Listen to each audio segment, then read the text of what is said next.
Albert Einstein once stated, "I am enough of an artist to draw freely upon my imagination. Imagination is more important than knowledge. Knowledge is limited. Imagination encircles the world." This brilliant visionary understood that knowledge in itself is inadequate without the artistic ability to envision and create a better world. Unfortunately, today, humanity is struggling in an era of greed and endless war. And as a result of this warped value system, music and the arts are cast to the wayside when they should be embraced the most. See, artistic expression is not just an important aspect of social change, it's fundamental for change to happen. Well, one organization has cultivated this idea as part of its mission. It's called the Zeitgeist movement, an association of the socially conscious who are striving for a more peaceful world through art. It's a subject that will be explored at the annual Zeitgeist Media Festival this Sunday in Los Angeles. So here to talk about this upcoming event and how to bridge art and activism, I'm joined now by the founder of the Zeitgeist movement, Peter Joseph. What is going on, Peter? Hey, Abby, thank you so much for having me on. Of course. So, Peter, 95% of public school children in the U.S. have felt the cuts to education, and usually the first thing that gets cut from the school curriculum is music and art. Why do you think these arenas are the first to go, and what does taking them away do to a child's development? Yeah, I think it's a lack of really poor research on one side.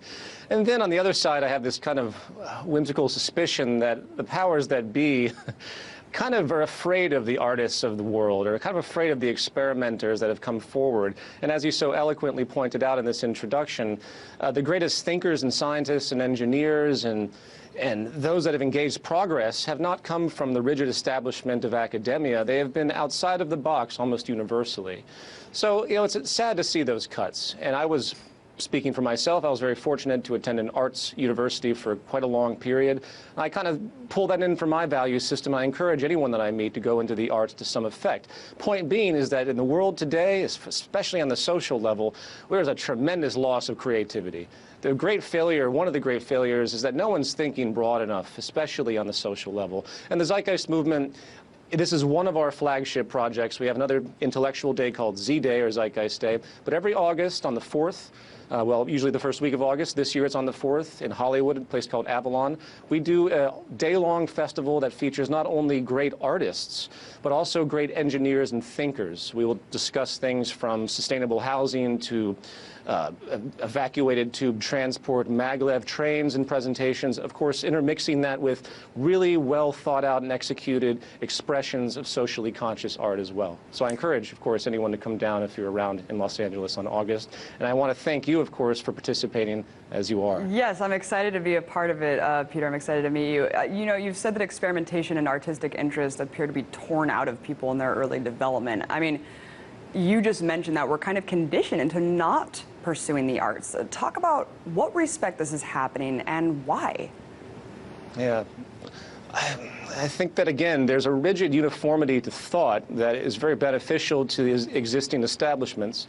And if you can condition people to think a certain way in a certain process, all the way up to their PhD curriculum, then they will most likely, on average, especially if you speak with people like this, they will often support the existing establishment. It's I hate to use the word brainwashing, but there's a indoctrination that's inherent to the educational system in the way that it's constructed, because it's based on pre-existing ideas and pre-existing identifications. The beauty of the arts and experimentation, the beauty of going outside of your thought process of, for example, Arthur C. Clarke, a great sci-fi writer who also, by the way, invented satellite communication. He had a great quote in one of his laws that basically stated that in order for science to progress, you have to go beyond everything that is perceived as rational to a certain extent. And he was called a mooniac and a lunatic back then because, of course, you know, he was saying, well, we could probably go to the moon. Everyone said, oh, you're crazy. And unfortunately, that's the same type of hype and disposition that we see pushing people back today. And in the movement, we talk about things that relate to social development, advanced systems to apply to solve poverty, to do lots of problem resolution, to get us off the slave labor job cycle, 9-to-5 element that has been very, very oppressive. In fact, is the new form of slavery for the 21st century, 20th century as well. And these ideas are shut down the exact same way. So there's a desperate need, I'll say it again, for new creativity in the world. And I really believe that, just as that Einstein quote points out, we have to kind of shake what we've been taught to a certain effect and start to look at possibilities and ask questions and not feel put down when people say, you know, that you can't do that or that's irrational. We have to push beyond that, because every great thinker, every great inventor, every great person that has initiated social progress has come from an experimental process, which is intrinsically a part of a developmental process. Right. The scientific concept, I'm sorry, go on. Oh, no, I was just going to say, right. I mean, of course, if we always revert back to what's known, what's already been explored, we're never going to progress. We're never going to move forward in humanity's collective consciousness. But what about the personal level? Let's talk about the role of art in a utilitarian fashion to serve the individual. Yes, yes, absolutely. Well, I look at that a few different ways. I mean, personal development is always a part of social development, and how we develop our minds and we gain dexterity both mentally. I'm a musician, so I engage in this meditation constantly. I find it very beneficial personally to keep my head clear and everything else. So I think that's a very important issue. On the next larger tier, there's the catharsis element, which I think is interesting, because if you go back to the 1960s, and in a lot of ways this festival on Sunday is reminiscent of that, even though it's a little more targeted. The protest movements that happened, which were full of art, full of expression, full of musical songs about revolution and the like, and change and positivity, that served as an amazing catharsis for people in many ways, where they would go to these events, they'd hear these things, and they could breathe, they could have a release, a pressure valve release, which again is very, very needed in our society.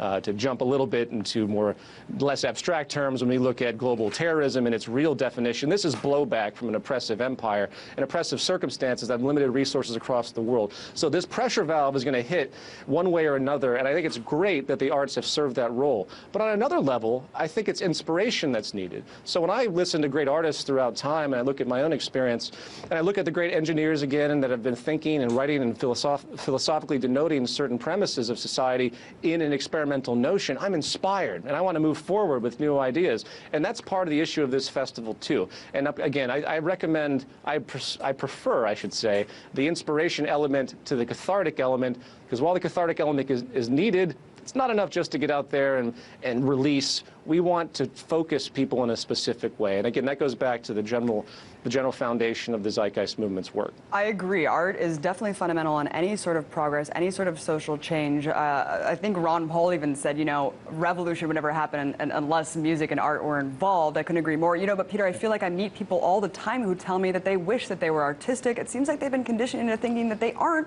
but they've never really explored how to express themselves in really this way. I mean, how do we break this mindset? Good point. It's an educational prerogative by all means. I'm very non-establishment when it comes to the process of education, the entire foundation of rote learning.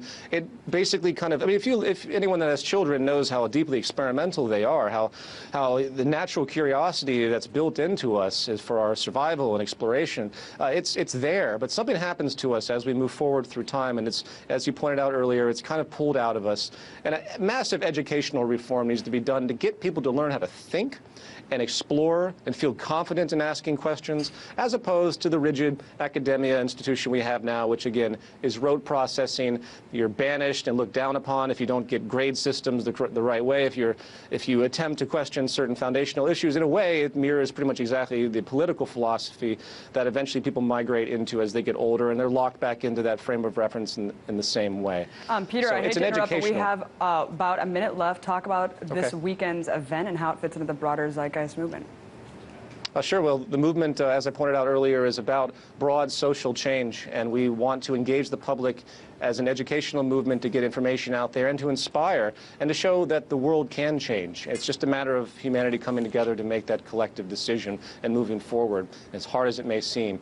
But this Sunday, if anyone is in Los Angeles, we have a multimedia arts festival, as stated, that is completely socially conscious, nonprofit. We've had about 15 to 20 nonprofits associated with it. It's a completely open festival with a multimedia, 8-hour multimedia expression from painters like Mir One, a very well-known muralist, to KB Solomon, a brilliant social activist opera singer, to Hyra Sonic, to Christina Tobin, who of course is a part of Free and Equal Elections. So we will be discussing both governmental reform and many other issues along with this celebration, which is what life should be. It all fits together. Thank you so much, Peter Joseph, founder of the Zeitgeist movement. Thank you.